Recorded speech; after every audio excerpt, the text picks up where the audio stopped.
हरे कृष्णा। आज रसपान कीजिए मार्गशीर्ष मास महात्म्य के अध्याय 5 का। और उम्मीद है इससे पहले कि भागवत कथा का अध्याय भी आपने हमारे चैनल पर जरूर सुना होगा। राजा सुयज्ञ ने कहा, हे प्रभु, आज मेरा जन्म सफल हो गया, मेरा जीवन सार्थक हो गया। मेरे लिए आपका शाप भक्ति का कारण होने से वरदान बन गया। समस्त मंगलों का भी मंगल करने वाली हरि भक्ति परम दुर्लभ है। हे विप्रवर, वेदों में जो 5 प्रकार की भक्ति बताई गई है वो भी इसके समान नहीं है। महामुने, परमात्मा श्री कृष्ण में जिस प्रकार भी मेरी भक्ति संभव हो सके वह उपाय कीजिए, क्योंकि वह सभी के लिए परम दुर्लभ है। केवल जल में तीर्थ ही तीर्थ नहीं है, मिट्टी और पत्थर की प्रतिमा रूप देवता ही देवता नहीं है। श्री कृष्ण भक्त ही मुख्य तीर्थ और देवता है।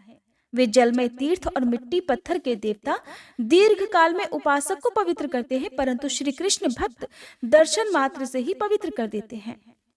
विप्रवर, आप वैष्णव हैं, अतः ब्राह्मणों में श्रेष्ठ हैं, साथ ही महान ज्ञान के श्रेष्ठ सागर हैं। मुने, आप जैसे शिव शिष्य महात्मा पुरुष को पाकर मैं भला किसी दूसरी शरण में क्यों जाऊं? महामुने, आपके श्राप से इस समय मैं गलित कुष्ठ का रोगी हो गया हूँ, अपवित्र हो गया हूँ और तप के अधिकार से वंचित हो गया हूँ। ऐसी दशा में मैं भला कैसे तपस्या करूं?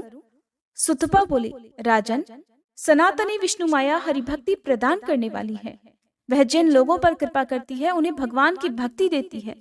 माया जिन्हें मोहित करती है उन्हें हरि भक्ति नहीं देती, अपितु उनको नश्वर धन देकर ठग लेती है। इसलिए तुम प्राकृतिक गुणों से रहित कृष्ण प्रेममयी शक्ति और श्री कृष्ण के प्राणों की अधिष्ठात्री देवी श्री राधा की आराधना करो, जो संपूर्ण संपदाओं को देने वाली है। उनकी कृपा और सेवा से शीघ्र ही तुम गोलोक में चले जाओगे। वे सर्व आराध्य श्री कृष्ण से भी सेवित और पूजित हैं। निर्गुण परमात्मा श्री कृष्ण तो ध्यान से भी वश में न होने वाले और बड़े दुराराध्य हैं। उनकी सेवा करके भक्त जन बड़े लंबे समय तक उनकी सेवा करते हैं, अनेक जन्मों के बाद फिर गोलोक में जाते हैं। किंतु सर्वसम्मत स्वरूपिणी श्री राधा महाविष्णु की भी जननी है, कृपामयी है। इसलिए उनका दर्शन करके उनकी भक्ति करके भक्तजन शीघ्र ही गोलोक में चले जाते हैं। तुम 1 सहस्त्र वर्षों तक ब्राह्मण का चरणोदक पीते रहो, इससे कामदेव के समान रूपवान और रोगहीन हो जाओगे। जब तक पृथ्वी ब्राह्मण के चरणोदक से भीगी रहती है तब तक उस ब्राह्मण भक्त पुरुष के पितर कमल के पत्तों में जल पीते हैं। पृथ्वी पर जो जो तीर्थ हैं वे सब समुद्र में भी हैं, और समुद्र में जो जो तीर्थ हैं वो सब ब्राह्मण के चरणों में होते हैं। ब्राह्मण का चरणोदक पापों और रोगों का विनाश करने वाला है। वह संपूर्ण तीर्थों के जल के समान भोग और मोक्ष देने वाला और शुभ है। ब्राह्मण मनुष्य के रूप में साक्षात देवाधिदेव जनार्दन है। ब्राह्मण के दिए हुए पदार्थ को सभी देवता भोग लगाते हैं। ऐसा कहकर ब्राह्मण सुतपा सुयज्ञ के सत्कार को ग्रहण करके अपने घर को चले गए। जाते जाते वो ये कह गए कि मैं 1 वर्ष के बाद फिर आऊंगा। हे शिवे, राजा प्रतिदिन भक्तिभाव से अब ब्राह्मण के चरणोदक का पान करने लगे। उन्होंने 1 वर्ष तक ब्राह्मणों की पूजा की और उन्हें भोजन कराया। वर्ष बीतते बीतते राजा रोग व्याधि से मुक्त हो गए। फिर कश्यप कुल के अग्रणी मुनिश्रेष्ठ सुतपा वहां आए। उन्होंने श्री राधा की पूजा के विधान, स्तोत्र, कवच, मंत्र और साम वेदोक्त ध्यान का राजा सुयज्ञ को उपदेश दिया और कहा, राजन, शीघ्र ही घर छोड़कर निकल जाओ। ऐसा कहकर मुनि तो तपस्या के लिए चले गए और राजा तुरंत ही घर छोड़कर दुर्गम वन को चल दिए। राजा की चारों रानियों ने प्राण त्याग दिए और उनका पुत्र राजा हुआ। राजा सुयज्ञ ने फिर पुष्कर में जाकर बड़ी कठिन तपस्या की। उन्होंने 100 दिव्य वर्षों तक श्री राधा के उत्कृष्ट मंत्र का जप किया। तब उन्होंने आकाश में रथ पर बैठी हुई परमेश्वरी श्री राधा रानी के दर्शन किए। उनके दर्शन मात्र से ही राजा के सारे पाप ताप दूर हो गए। उन्होंने फिर मनुष्य देह को त्याग दिया और दिव्य रूप धारण कर लिया। देवी श्री राधा उस रत्नेंद्र निर्मित विमान द्वारा राजा को साथ में गोलोक में लेकर चली गई। राजा ने विरजा नदी और मनोहर शतशृंग पर्वत से घिरे हुए श्री वृंदावन से युक्त और रास मंडल से मंडित गोलोक का फिर दर्शन किया। अब उस धाम के बारे में भी सुनिए। वह धाम गौओं, गोपियों और गोप समूहों से सेवित, रत्नेंद्र सार से निर्मित और अत्यंत मनोहर भवनों द्वारा सुशोभित हो रहा था। तरह तरह के चित्र विचित्र दृश्य उसकी शोभा बढ़ा रहे थे और वह कल्प वृक्ष युक्त 37 उपवनों से अर्थात बगीचों से शोभायमान था। उन बगीचों में पारिजात के वृक्ष भी भरे हुए थे। सारा गोलोक कामधेनुओं से भरा हुआ था। आकाश की तरह विपुल विस्तार से युक्त और चंद्रमंडल के समान गोलाकार था। बैकुंठ से 50 करोड़ योजन ऊपर वह शून्य में बिना किसी आधार के स्थित है और भगवान की इच्छा से ही सुस्थिर है। आत्म प्रकाश के समान नित्य है और हम लोगों के लिए भी परम दुर्लभ है। मैं नारायण, अनंत, ब्रह्मा, विष्णु, महाविराट, धर्म, क्षुद्र, विराट, गंगा, लक्ष्मी, सरस्वती, तुम अर्थात पार्वती जी, विष्णु माया, सावित्री, तुलसी, गणेश, सनत कुमार, अग्नि और कृष्ण मंत्रों के उपासक और भारतीय वैष्णव, इन सब ने ही गोलोक को देखा है, बल्कि दूसरों ने इसे कभी नहीं देखा। उस गोलोक धाम में श्याम सुंदर श्री कृष्ण निरामय रत्न सिंहासन पर विराजमान है। रत्नों के हार, किरीट और रत्नमय आभूषणों से वो सुसज्जित है। अग्नि शुद्ध अत्यंत निर्मल चिन्मय पीतांबर उनके श्री अंगों की शोभा बढ़ाता है और उनके सारे अंग चंदन से चर्चित हैं। वे किशोर गोप बालक के रूप में दिखाई देते हैं। नूतन जलधर के समान श्याम कांति, श्वेत कमल के समान नेत्र, शरद की पूर्णिमा के चंद्रमंडल को तिरस्कृत करने वाला मंद हास्य से सुशोभित उनका सुंदर मुख, मनोहर आकृति, 2 भुजाएं और हाथों में मुरली, बस यही उनके रूप की झांकी है। भक्तों पर अनुग्रह करने के लिए वे दिव्य विग्रह धारण किया करते हैं। श्री कृष्ण परम स्वतंत्र, प्रकृति से परे, पर ब्रह्म स्वरूप निर्गुण परमात्मा है और ध्यान से भी वो वश में नहीं आने वाले हैं। उनकी आराधना तो बड़ी कठिन है।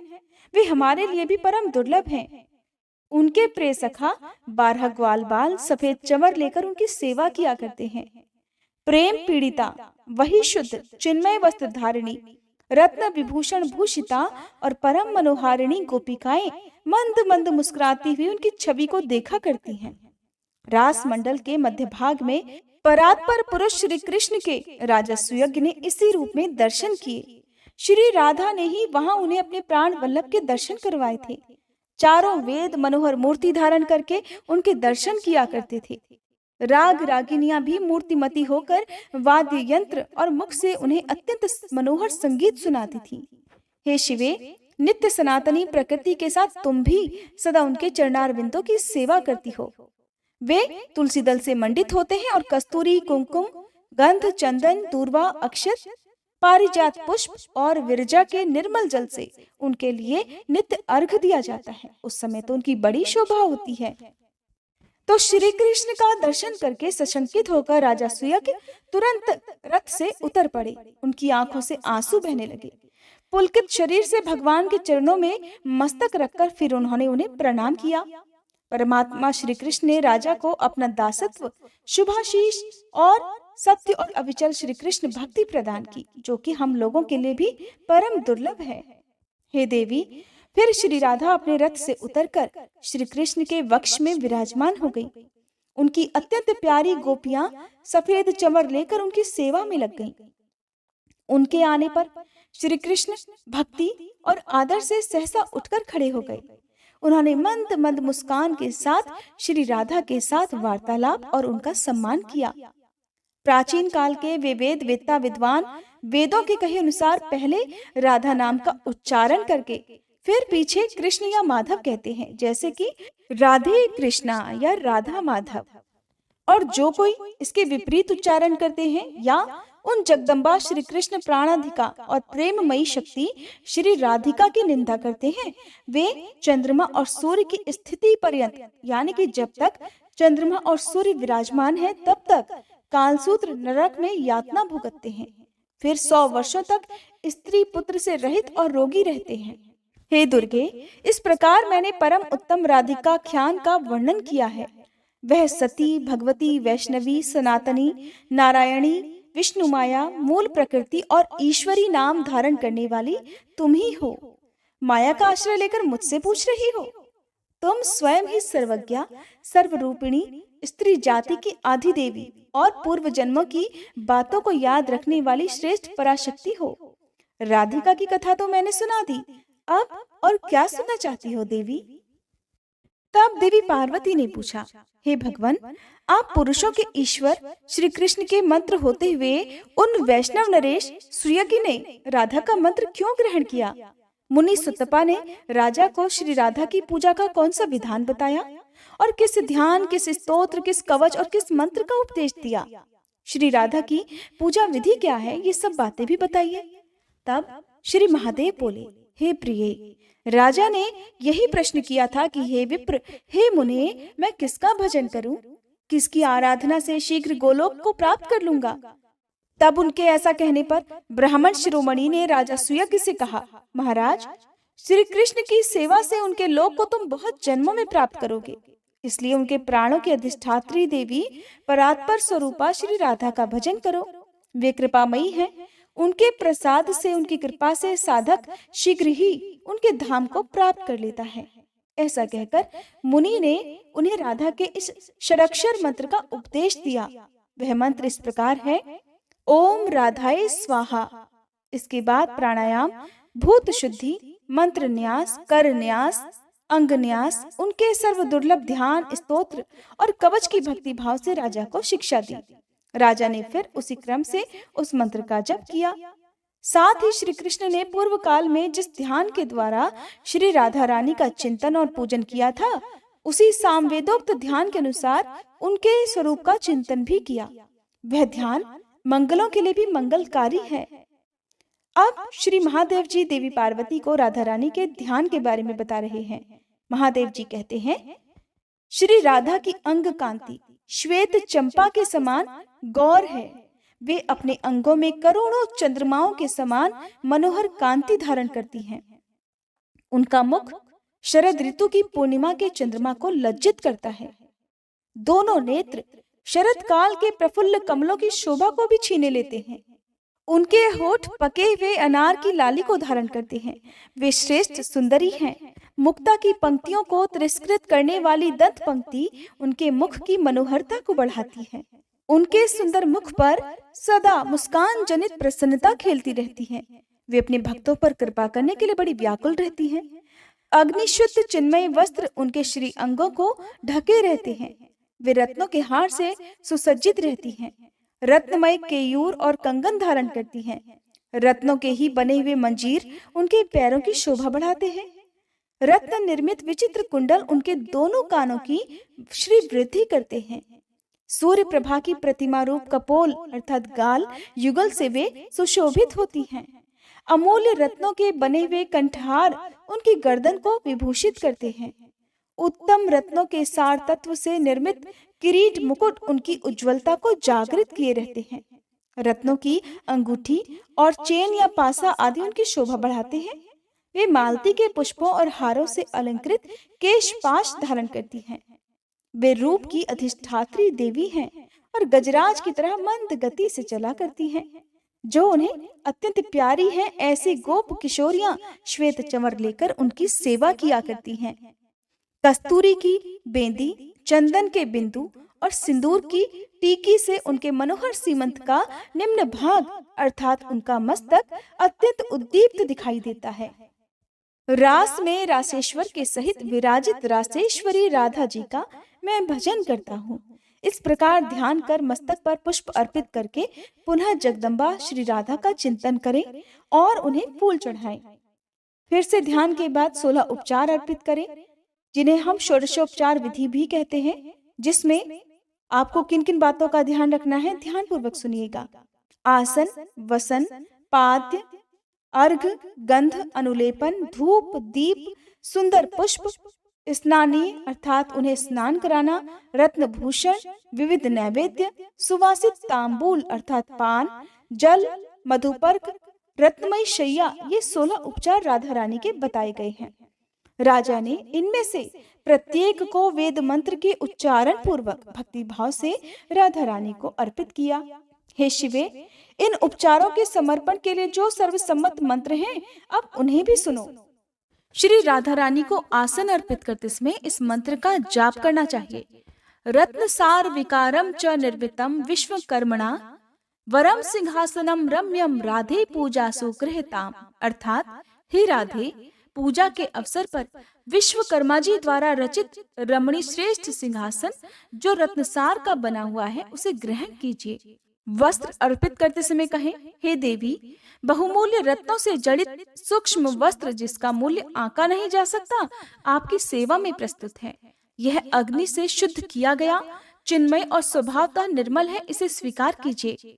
देवी को पाद्य अर्पित करते हुए कहें, हे राधे, उत्तम रत्नसार द्वारा निर्मित पात्र में संपूर्ण तीर्थों का जल आपकी सेवा में अर्पित किया गया है।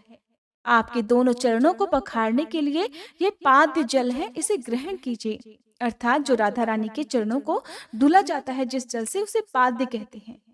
राधा रानी को अर्घ्य देते समय कहना चाहिए, हे राधे, दक्षिणावर्ती शंख में रखा हुआ दूर्वा, पुष्प, चंदन और तीर्थ जल से युक्त यह पवित्र अर्घ्य प्रस्तुत है, इसे स्वीकार कीजिए।